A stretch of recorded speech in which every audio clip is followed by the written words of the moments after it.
زلیخای 3 ساله بابا و بیبیش را پدر و مادر می‌داند، اما این کودک نمی‌داند که پدر واقعیش هزارها کیلومتر دورتر از کولاب به گروه تندرو دولت اسلامی همراه شده است و مادر او را نیز با خود برده است. 4 ماه بود آتش رفت.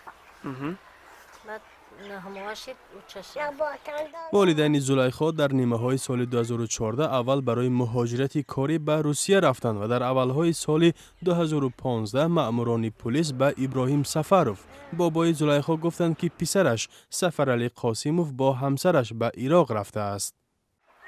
گفت که همون نمرش هست، ما افتم در تلفنم هست، ما تلفن خطی همین نمر خطی همین مسکو هم گم میزدم. بعد گرفت نگاه کرد، گفت که همین نمره گفت همین نمره ای عراق گل زده شد گفت. شیعه ما توار کرد نمیدونم چی کارشتی.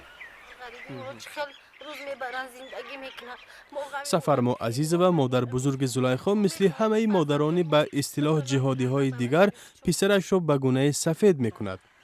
کجا رفتنشون اخچون نمیفهمیدن، نمیدونستن، رفتن رسیدن اونجا بعد فهمیدن که ما در کجاییم. ما به اون نیت نرفتن. زلیخا تنها کودک نیست که والدانش او را به سرپرستی بابا و بیبی گذاشته سرنوشت ناروشن را انتخاب کردند. تنها از ناحیه فرخار 24 نفر به سوریه و عراق رفته به صف گروهی به نام دولت اسلامی پیوستند. بعضی آنها همسر و کودکانشان را با خود بردند و برخی بچه ها را به خویش و تبار سپردند.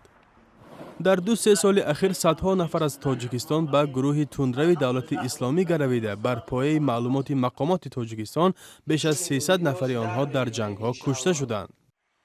بابا و مادر بزرگ زلیخا نمیدانند که سفرعلی و همسرش در کجایند و سرنوشت آنها چی شد، اما آنها میگویند که تا زنده‌اند کودک را نگاه و بین میکنند تا احساس نکند که یتیم مانده است.